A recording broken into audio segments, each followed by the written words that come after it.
Shalom, nous allons étudier le DAF Kuf Kaf Chet dans Masechet Baba Batra. Nous reprenons à l'avant-dernière ligne du DAF Kuf Kaf Zayin Amud Bet avec une première halakha qui était envoyée par Rabbi Abba à Rabbi Yosef Bar Chama, qui sera une des 7 halakhot qui seront envoyées par ce Rabbi Abba à Rabbi Yosef Bar Chama, et parmi les 7, une qui sera en lien avec la Sugia qu'on a vue précédente. Et il faut essayer de se rappeler ici qui s'oppose à Rabbi Abba dans cette halakha, puisqu'à la fin on dira que dans toutes ces halakhot, la halakha est comme lui, et donc il faudra comprendre dans quel cas il sera intéressant de préciser que la halakha est comme lui. Donc, première halakha, shalach le Rabbi Abba, le Rabbi Yosef, Bachama, Haomer le Chavero, donc il a envoyé à Rabbi Yosef, Haomer le Chavero, celui qui guette son prochain, Avdi Ganavta, mon serviteur, tu as volé. Vehu Omer, l'autre lui dit, Lo Ganavti, je ne te l'ai pas volé. Mativo Eslecha, l'autre lui répond, alors, que fais-tu chez toi? L'autre lui répond, Atam Chartoli, Atam Tadolim, tu me l'as vendu, ou tu me l'as donné. Celui qui est accusé et qui se défend en disant qu'il l'a acheté ou qu'il l'a reçu en cadeau, propose à celui qui vient lui demander ce Aved, Retzoncha, souhaites-tu Hishavar Vetol, souhaites-tu jurer et à ce moment-là récupérer le serviteur si effectivement tu es prêt à jurer qu'il est à toi, Venishba qu'il a juré, et No Yachol Achazorbo. Celui qui a proposé que le serment puisse faire justice ne peut pas revenir sur sa parole. Et la Gemara nous dit que c'est évident. Ma'akamash Malan, qu'est-ce que tu m'apprends? Tanina, il y a déjà une Mishnah qui dit que même si quelqu'un propose quelque chose qui normalement ne fonctionne pas au niveau des règles de justice habituelles, à partir du moment où il l'a proposé et qu'il a perdu, il a perdu. Où on le voit dans cette Mishnah. Amalo, Neman alay Abba, Neman alay Avicha, celui qui dit, voilà, si mon père juge l'affaire et dit que tu as raison, tu gagnes. Si ton père juge l'affaire et qu'il dit que tu gagnes. Nemanim alay shlosha roi et bakar, ou 3 personnes, ils sont ici, roi et bakar, donc des gens qui s'occupent du petit bétail et qui sont interdits de juger parce que comme ils s'occupent de bétail souvent, on les soupçonne de faire paître leurs troupeaux sur les terres des autres et donc de voler. Tous ces gens-là, donc celui qui accepte d'être jugé de lui-même, il propose d'être jugé par quelqu'un qui n'est pas caché, soit parce qu'il est de la famille, soit parce qu'il est pas saoul, et que finalement il a perdu avec ce jugement-là. Rabbi Meir Omer, Yachol Lachazorbo, sur Rabbi Meir, comme les juges n'étaient pas compétents, il peut revenir dessus. Chachamim disent, En Yachol Lachazorbo, il ne peut pas justement revenir dessus. Et on sait que la halakha est comme Chachamim, et donc la question qui se pose, c'est pourquoi Rabbi Abba a envoyé à Rabbi Yosef une halakha qui est évidente, puisqu'elle est marquée dans une Mishnah, au nom de Chachamim, c'est qu'à partir du moment où la personne a choisi un système qui normalement ne devrait pas fonctionner, dans le cas de la Mishnah, c'était des juges qui n'étaient pas aptes à juger, et ici c'est le fait de proposer à quelqu'un de jurer pour gagner, c'est pareil, à partir du moment où il a proposé cette chose-là qu'il a perdu, il ne peut pas revenir dessus. Alors on explique quelle est la nécessité de l'enseigner par Rabbi Abba. Hakamash malan de be'eten lecha machloket. La Gemara nous dit, c'est pour nous apprendre que la discussion entre Chachamim et Rabbi Meir porte même sur le cas où la personne qui propose cet arrangement-là est la personne qui doit payer. On aurait pu penser que ça ne fonctionne que quand c'est la personne qui demande de l'argent. Je viens demander de l'argent, et à un moment donné, je dis voilà, je demande de l'argent, mais je suis d'accord pour que ce soit mon père, ton père, ou quelqu'un de pas saoul, ou même que tu jures pour justement que je laisse tomber ma demande. Donc, on aurait pu penser que ce cas-là ne fonctionne que si la personne souhaitait demander de l'argent à l'autre et que finalement elle s'engage à ne plus le faire si elle perd dans des situations un peu particulières, que même ça va même jusqu'à payer. Même celui à qui on réclame de l'argent, un serviteur, s'il dit à l'autre qu'il peut jurer ou qu'il peut amener un proche de la famille pour juger, à ce moment-là, s'il paie, il devra payer. Non seulement on peut être contraint d'arrêter de demander de l'argent, mais même être obligé de payer. Donc c'est ça le chidouche, que c'est des be'eten echa machloket, que la discussion porte même dans le cas de eten echa, je te donnerai. Va la chalacha, qui dit vrai chachamim, elle est comme chachamim, et donc effectivement comme Rabbi Abba. Et sauf que Rabbi Abba est venu nous préciser dans quel cas cette machloket justement se situe. Alors, Shalach les Rabbi Abba, les Rabbi Yosef Bachama, toujours Rabbi Abba qui envoie Rabbi Yosef Bachama, Alacha Gobin min Avadim, Rav Nachman Omer En Gobin. Ici, on a des héritiers qui héritent en même temps de dettes de leur père. Et maintenant, on se pose la question, parmi quels biens appartenant aux héritiers peut-on prélever justement pour rembourser les dettes? Et là, ici, on a une marloquette. Selon Rabbi Abba, qui envoie donc à Rabbi Yosef Bachama, la halakha est que l'on peut récupérer les serviteurs qui ont été hérités par les enfants. Rav Nachman, Amar et Rav Nachman n'est pas d'accord, il dit qu'on ne prend pas les serviteurs. Donc ça, c'était la seconde halakha. La troisième qui vient, Shalachle Rabbi Abba et Rabbi Yosef Bachama, halakha shlishi besheni kasher. La halakha est quelqu'un qui est numéro 3 dans une génération peut témoigner besheni dans un numéro 2. Alors, ici, on va essayer d'expliquer le fonctionnement de l'arbre généalogique selon cet enseignement. Ce qu'on appelle ici Rishon, première génération, c'est 2 frères. Deuxième génération, ce sont leurs enfants, donc ce sont des cousins germains. Troisième génération, ce sont les enfants des cousins germains, donc les cousins de seconde génération. Ce qu'on nous dit ici, c'est que deux frères ne peuvent pas témoigner l'un pour l'autre, 2 cousins ne peuvent pas non plus, même 2 cousins de seconde génération, donc troisième génération, 1 c'est le frère, 2 les cousins germains, 3 les cousins éloignés, ne peuvent pas témoigner l'un pour l'autre, mais par contre, la génération 3 peut témoigner sur la génération 2, c'est-à-dire que un homme qui est génération 3 peut témoigner pour le cousin germain de son père. Et du coup, Rava va même plus loin. Rava Amar, non seulement la génération 3 peut témoigner sur la génération 2, mais Rava Amar, Af Berishon, il peut même témoigner sur la génération numéro 1. Donc, sur le grand-père de son cousin. Il a un cousin de deuxième génération, qui a un grand-père qui est le frère de son grand-père. Donc, un homme peut témoigner pour ou contre le frère de son grand-père. Mar Baravashi, Archar be Abba de Abba. Et du coup, puisque je peux témoigner pour le frère de mon grand-père, Mar Baravashi va même plus loin et propose même qu'un homme puisse témoigner pour ou contre son grand-père lui-même. Velit Echeta, qui est Mar Baravashi, et la lacha n'est pas comme Mar Baravashi. Donc si on revient ici, on a une première lacha de Rabbi Abba, Rava qui est allé un peu plus loin, et Mar Baravashi, qui dans tous les cas est allé tellement loin qu'on dit que la lacha n'est pas comme lui. Et là aussi, il faudra comprendre ce que veut dire que la lacha est comme Rabbi Abba. Shalach le Rabbi Abba le Rabbi Yosef Bachama, toujours Rabbi Abba qui envoie cette lacha, ayat de de'alo be'edut shekarka, ashenon nistama venistama, pasu. On part du principe que lorsque quelqu'un est aveugle, il ne peut pas témoigner au Bédine.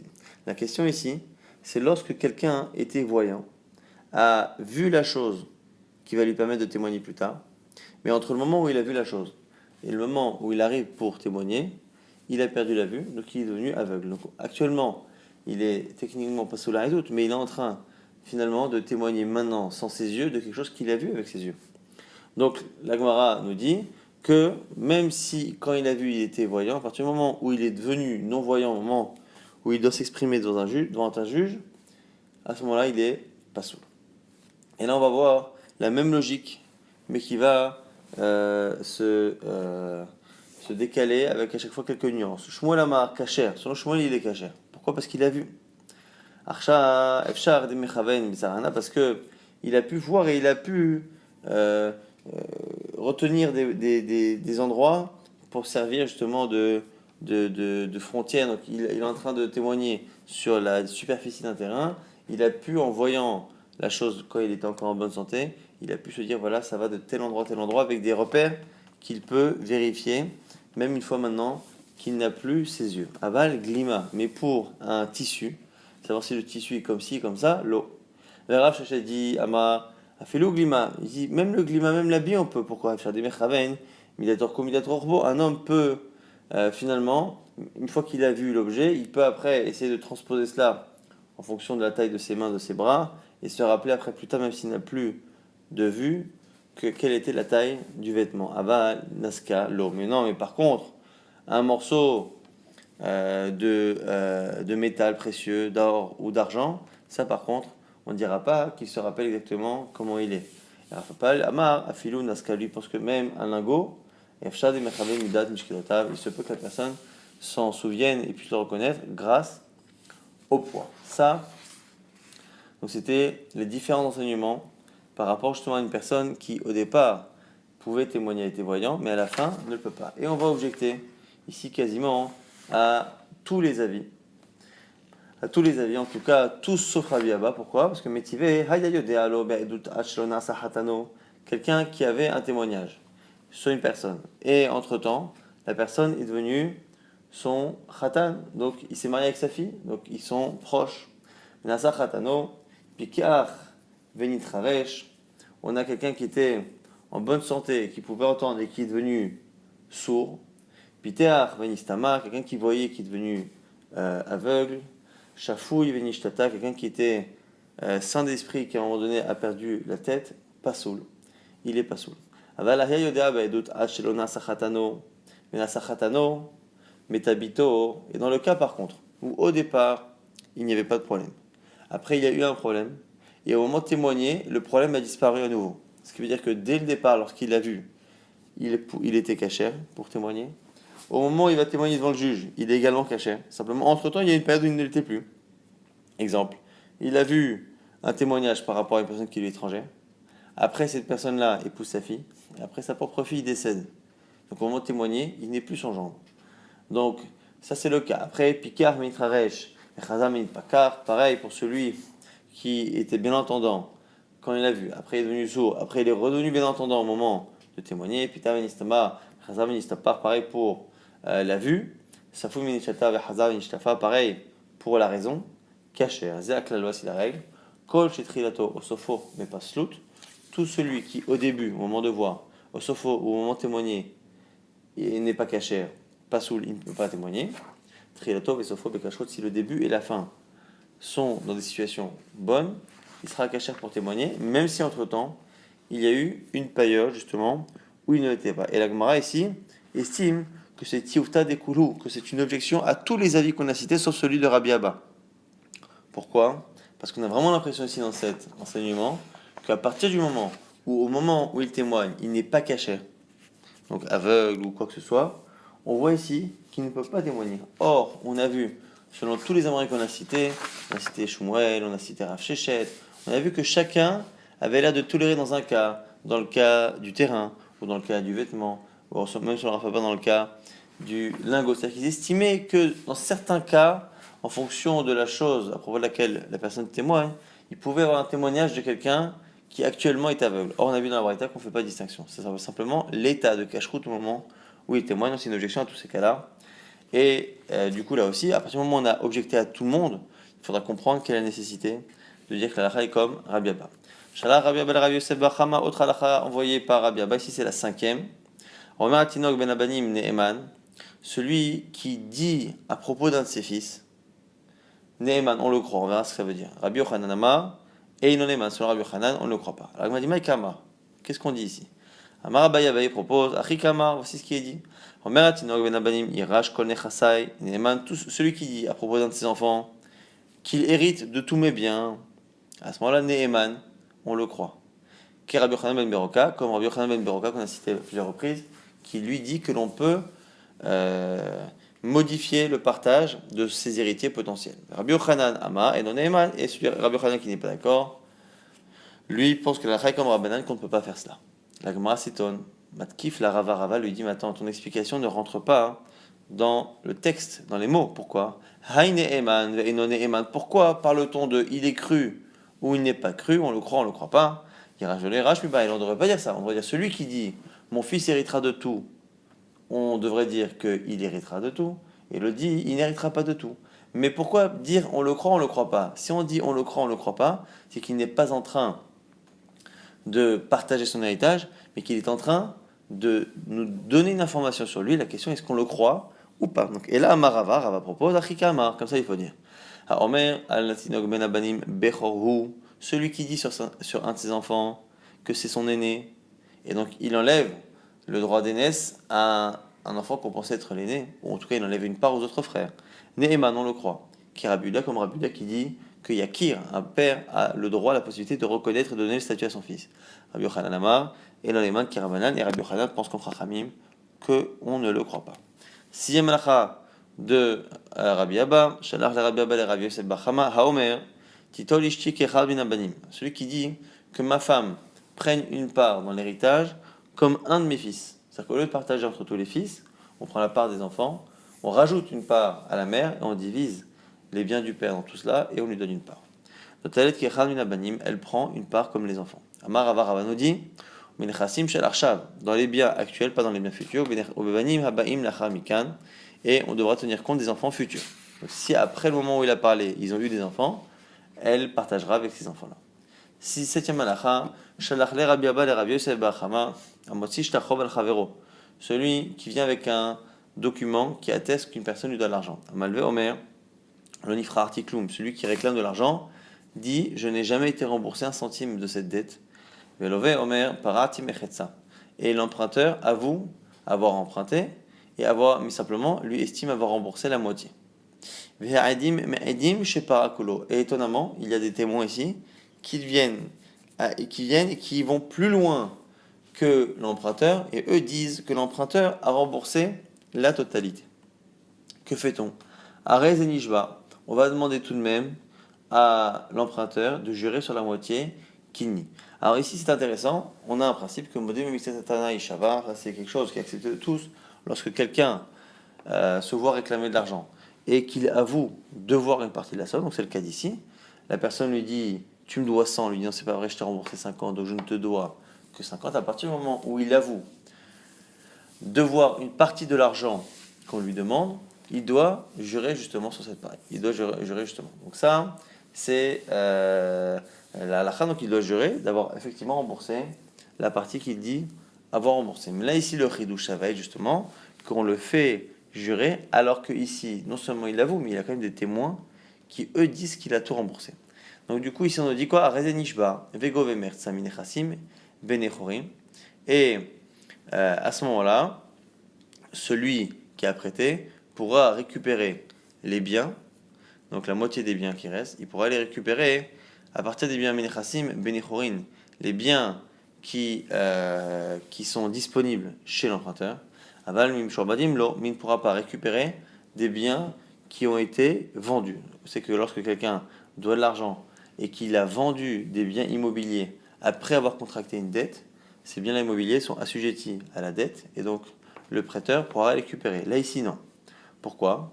Parce que ceux qui ont acheté, ils vont dire Anan Aidim Samchina, nous on se base sur les témoins. Pourquoi? Parce que les témoins disent qu'il a tout remboursé. Donc nous, quand on a acheté notre terrain, on a acheté un terrain d'une personne qui avait une dette qui selon deux témoins était remboursée, donc nous on ne peut pas nous demander de rendre le terrain. Filou les Rabbi Akiva. Maintenant, ce qu'on nous dit ici, c'est qu'on le fait jurer à Filou les Rabbi Akiva, même selon Rabbi Akiva. Pourquoi? Parce que Meshiv Aveda Have, Anemile, Echad Elikaïdim. Pourquoi ici? Parce que on a une marloquette entre Rabbi Akiva et Rabbi Eliezer. Cette marloquette, elle est justement sur quelqu'un qui doit de l'argent. Quelqu'un arrive avec un document, donc dans un médecin on a vu cette marloquette-là, il vient avec un document, et sur le document la personne a marqué qu'il lui doit des dinarim, au pluriel, sans marquer le chiffre exact. Donc, des dinarim, le minimum, c'est un pluriel, donc le minimum, c'est 2. Et celui qui vient avec le document dit non, mais il y a marqué dinarim sans marquer le chiffre, et moi je dis que tu me dois 5.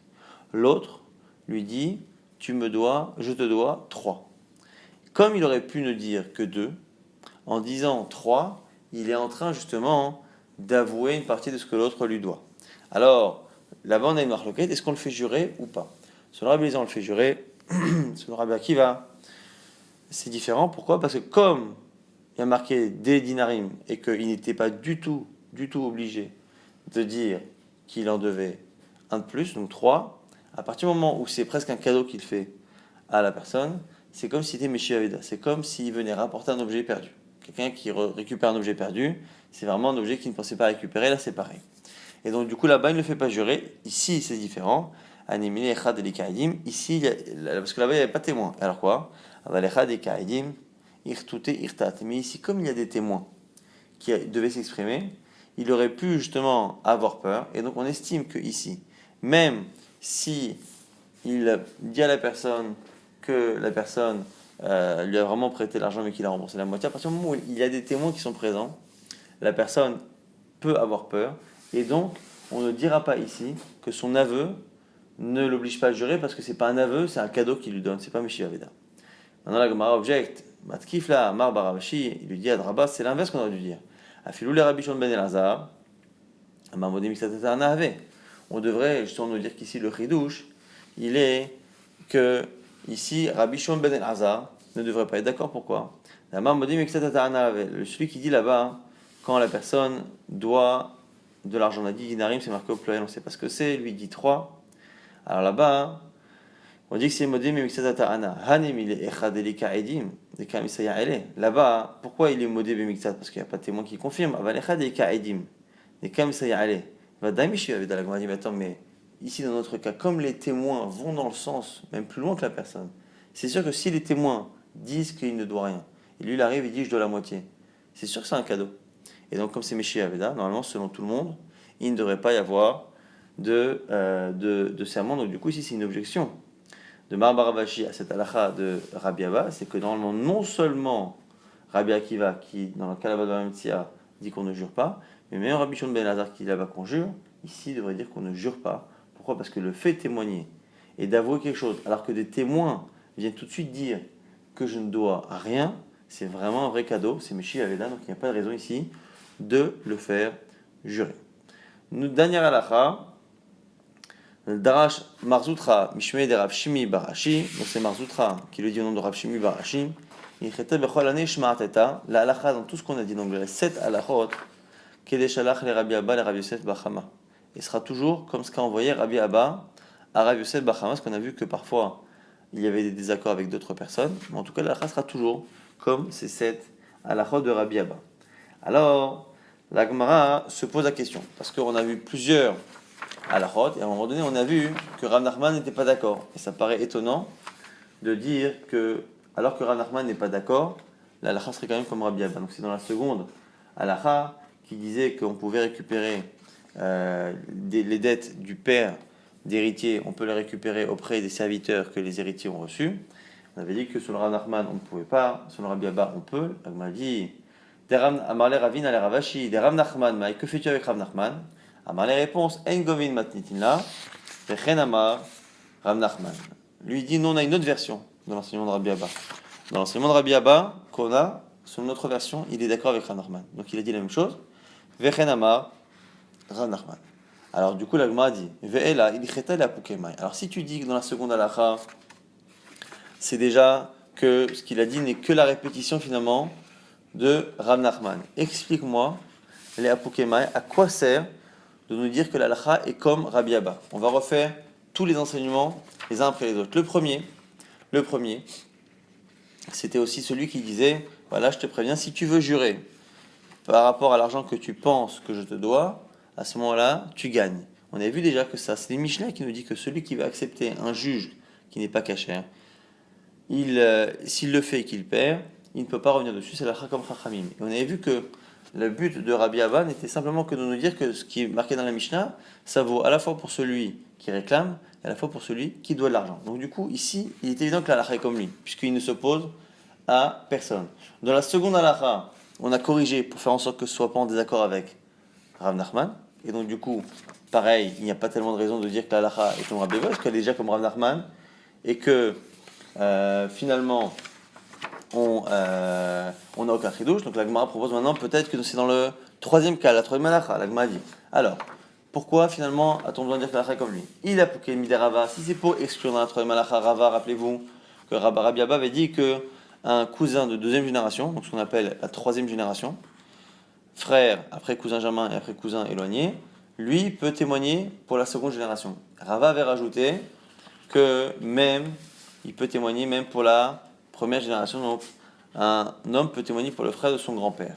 La Gemara dit, il a pouké miderava mosifou. La Gemara dit, attends, mais si c'est cela, Rabbi Abba n'est pas réellement en désaccord avec Rabbi Abba, il a simplement rajouté. Et il est Mar Baravashi, et si c'est pour exclure Mar Baravashi qui lui avait dit qu'on pouvait témoigner vis-à-vis de son grand-père, ça on l'a déjà dit que la halakha n'est pas comme lui. Ça, il était Khatak et Mar Baravashi. Et il a pouké des Shmuel vers Rav Shechet vers Rav Papa. Ha, vous. Et si tu veux me dire que ça vient exclure dans la quatrième halakha tous les Amoraïm, Shmuel, Rav Papa et Rav Shechet, ça aussi on avait déjà objecté, rappelez-vous, c'était ceux qui pensaient que dans certains cas, quelqu'un qui au moment de témoigner était aveugle, alors qu'au moment où il l'a vu, il ne l'était pas, ça peut marcher si on parle d'un terrain ou si on parle simplement d'un habit, ainsi de suite. On avait déjà objecté à tous ces avis-là en montrant une Mishnah, une Braïta, qui disait clairement qu'à partir du moment où la personne, au moment de s'adresser au juge, était aveugle, quel que soit le sujet, il ne peut pas témoigner. Donc on n'a pas besoin de dire que la halakha est comme Rabbi Abba, parce qu'on a déjà objecter à tous les avis. Donc l'Agma nous dit, et là, les apouké, mide Rabbi Yochanan, mide kapta, demar baravashi. Donc ça vient finalement exclure quoi? Ça vient exclure Rabbi Yochanan dans la halakha numéro 5, donc le cinquième enseignement de Rabbi Abba, où là-bas, on avait vu que finalement, Rabbi Abba et Rabbi Yochanan s'opposaient sur la vie de Rabbi Yehuda et Chachamim. Est-ce que finalement, un homme qui dit que son fils numéro 3, finalement, c'est lui qui est l'aîné, ou je ne sais pas quel fils, il dit que c'est son aîné, est-ce qu'on le croit ou pas? Selon Rabbi Abba, c'était comme Rabbi Yehuda, Rabbi Yochanan comme Chachamim. Quand on dit que la halakha est comme Rabbi Abba, c'est pour dire que la halakha est comme Rabbi Yehuda, et non pas comme Rabbi Yochanan et Chachamim. Ça, c'est important de le dire, parce que sinon, on aurait dit que la halakha est comme Chachamim, et c'est venu également en disant que la halakha est comme Rabbi Abba dans toutes ses halakhot. Ça vient exclure la kushia, l'objection qu'a fait Mar Baravashi dans la dernière halakha. On avait vu, rappelez-vous, que Rabbi Abba avait dit que lorsqu'une personne a une personne qui lui réclame de l'argent, que des témoins attestent que lui a tout remboursé, et lui vient dire qu'il n'a remboursé que la moitié, est-ce qu'on le fait jurer ou pas? Selon Ramar Baravashi, ça n'a pas de sens à partir du moment où ici des témoins l'ont complètement rendu innocent. Il n'y a pas de raison que ici on le fasse jurer lui, parce que lui ne fait que faire un cadeau à la personne, à son prêteur, en disant qu'il lui doit encore la moitié. Comme c'est un cadeau, c'est pas une oda b'miktat, et donc selon tout le monde, il ne faudrait pas jurer. Cette objection-là n'est pas acceptée, et c'est comme ça qu'on dit que la halakha est comme Rabbi Abba, que dans ce cas-là, même si des témoins l'ont totalement innocenté, la personne qui avoue la moitié devra tout de même jurer.